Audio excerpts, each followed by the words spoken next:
It sounds like the plot of a science fiction horror movie. A weird mutant virus, deadlier than the plague, suddenly appears on Earth. People start dying, first by the score, then by the hundreds. Doctors are baffled. All the resources of modern science can't help them find the cause, let alone the cure of the epidemic. The public begins to panic.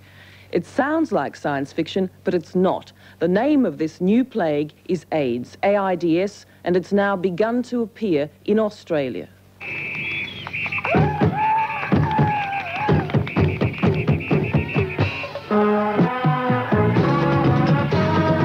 It's Saturday night in Sydney, and the city's gay community is letting its hair down. Around 10,000 turned out for the gay Mardi Gras this year. But the odds are that for some of them, it could be the last tango in Oxford Street.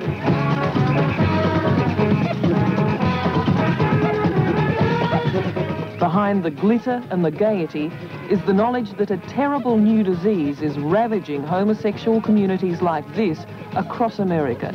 And Australia could be next on the death list.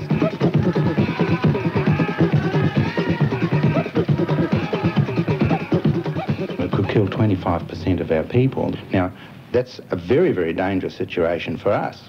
If that happened here, this Oxford Street scene would be totally wiped out. Terror and death and grief and unspeakable horrors.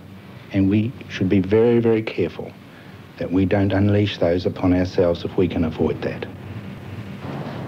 Chuck Morris was one of the first people to catch AIDS 3 years ago. Against the odds, he's still alive. Just. It just so disrupts your sleep. It's almost like Russian torture chambers and just really screws up your life. Apart from the suffering, Chuck has had to cope with being a social leper. The disease has cost him his job, his home, and his lover.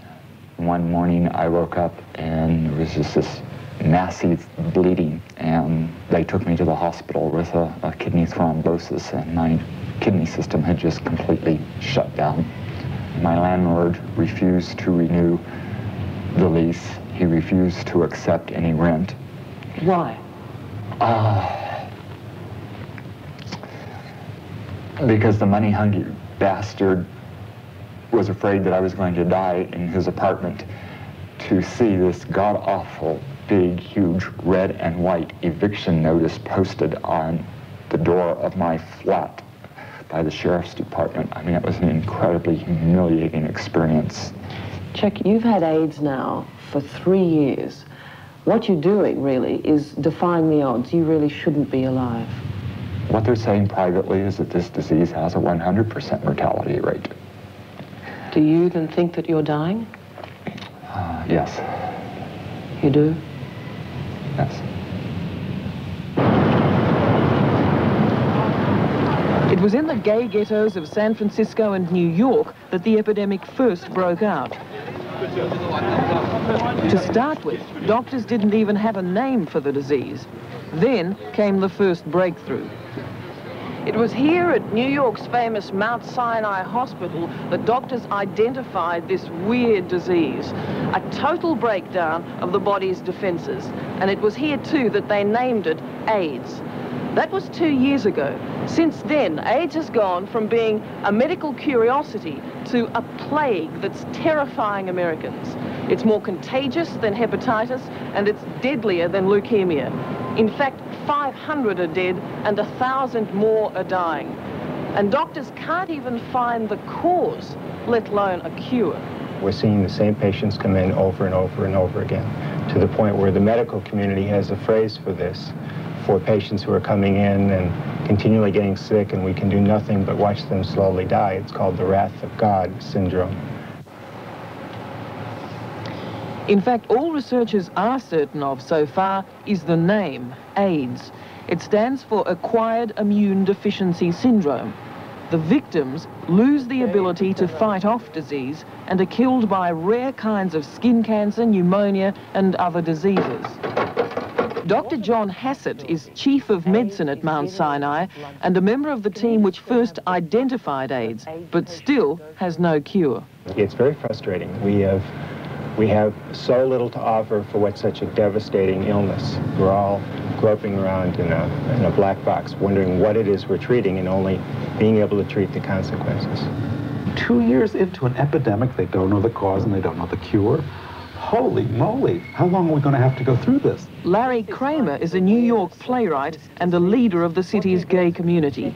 He's highly critical of the lack of progress in finding a cure for AIDS. Why is so little being done to find the cause or the cure?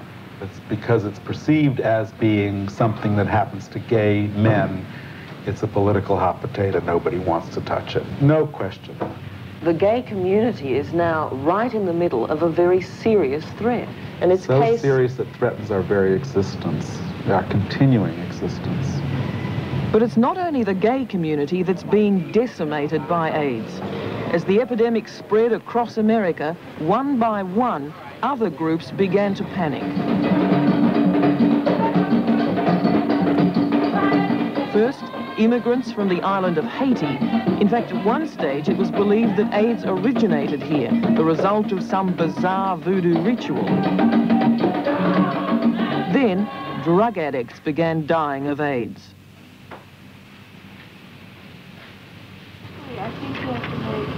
Gary Pablo, OA 4294. And then it was people who had blood transfusions, raising the terrible possibility that AIDS has contaminated the country's blood supplies. That's one we're all petrified about, because if it's true, all of a sudden everyone's at risk, and we have no way of telling in what blood products it is or isn't.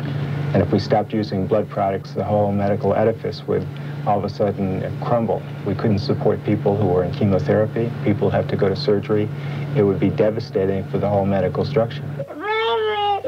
Andrew Weiss is not only a doctor, he's a haemophiliac. To stay alive, he needs transfusions from literally thousands of blood donors. The catch-22 is that the transfusions could kill him. In fact, he believes he may already have caught AIDS. Not to be concerned, you would have to be either stupid or crazy, and I'm not stupid. There cannot be any guarantee on any transfusion with any blood product. There have been deaths of patients who have only received one transfusion during surgery or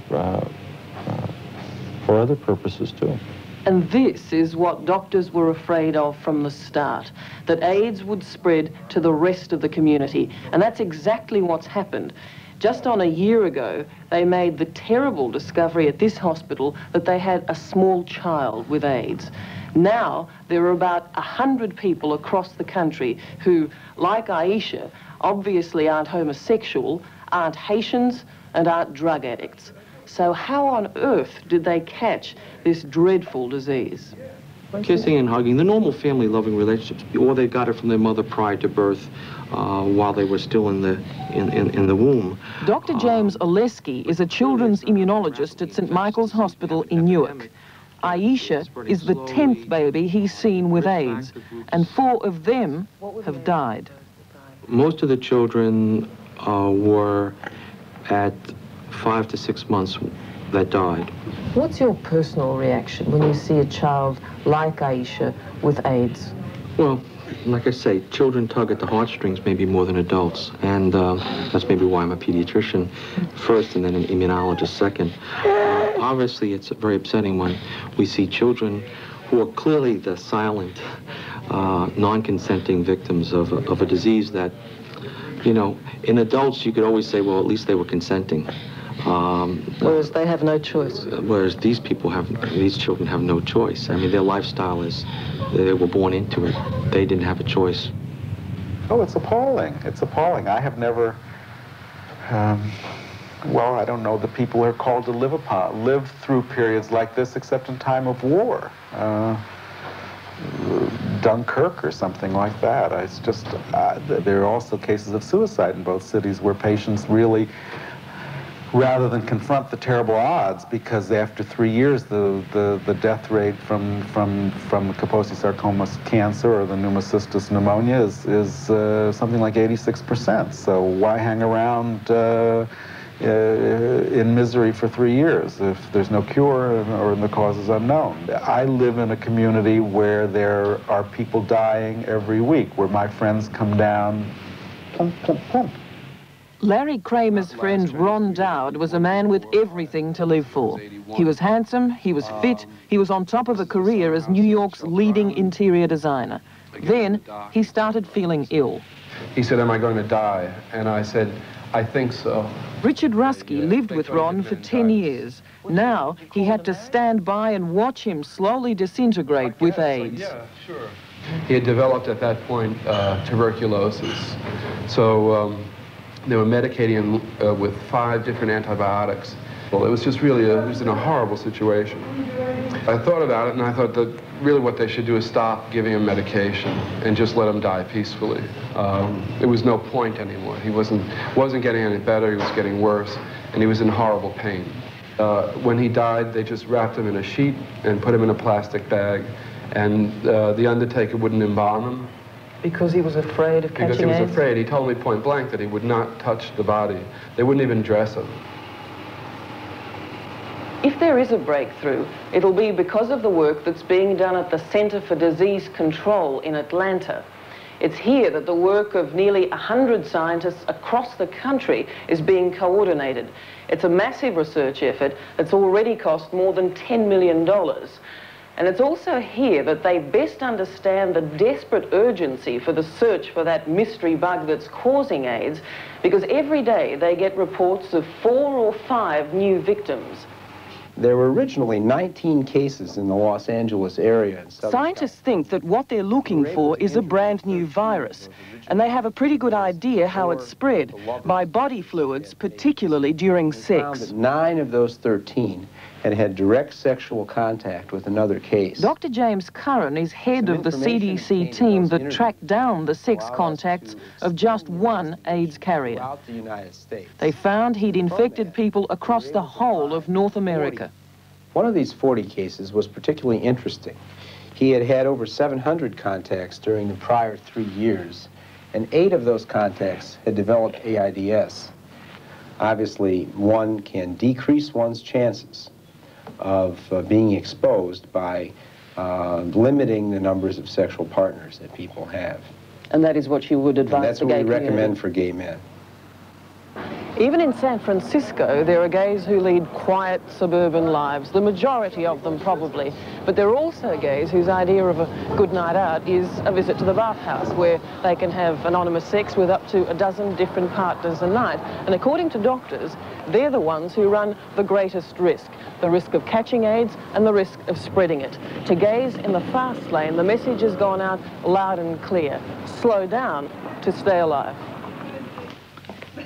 Morning there, how are you? In fact, the first case of AIDS has already been confirmed in Australia. Professor Ron Penny, the top immunologist at the University of New South Wales, is so convinced that it will spread that he's setting up a special research program here at St Vincent's Hospital. Do you have any idea where that particular patient may have caught AIDS? The patient arrived in this country shortly after leaving New York, where he had been resident, and he came to this country and has been in the country for 4 months since acquiring the illness. So we could have any number of people in the community who are carrying AIDS already? Yes. I think it's inevitable that it should arrive in this country. Sydney has, I believe, one of the largest gay communities in the Southern Hemisphere, and with a lifestyle we believe comparable to the United States.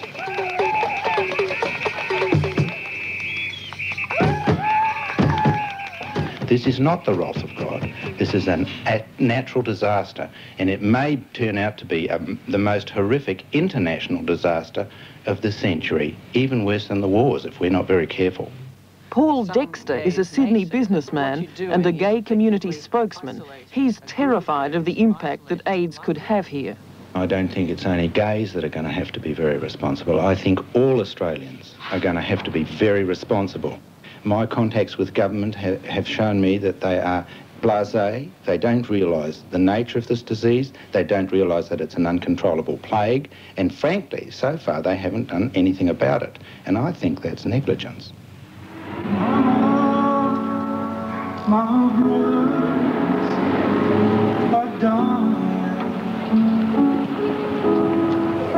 While Australia waits, gays in America have taken to the streets in their thousands to plead for more action on AIDS. They are in the front line now, but if a cure is not found soon, it'll be a tragedy that affects everyone tomorrow. Something dreadful is calling. When you now look into your future, what do you see? Death. I mean, what is. Yeah, there's no promise of 5 minutes from now for anybody. Since we filmed that story, several new suspected cases have been found in Australia, and the disease has spread to 15 other countries. The death toll now stands at nearly 600. As we told you last week, doctors still aren't sure how AIDS started or how it can be stopped. But as long as it seemed to strike down only homosexuals, people just didn't care all that much. You can tell why from letters like this. Anything, disease or otherwise, that rids the world of poofters and druggies is a godsend. And this, let's hear it for sexual enlightenment, that liberator of men and women that's given us incurable herpes, venereal disease, killing of the unborn, broken homes, an upsurge in rapes, and now a killer virus being compared to the plague. The problem with such reasoning is AIDS may have shown up first in the gay community, but is now being found in the general community, even among babies. Something dreadful is calling. So, as this writer comments, remember, we're all in the same boat.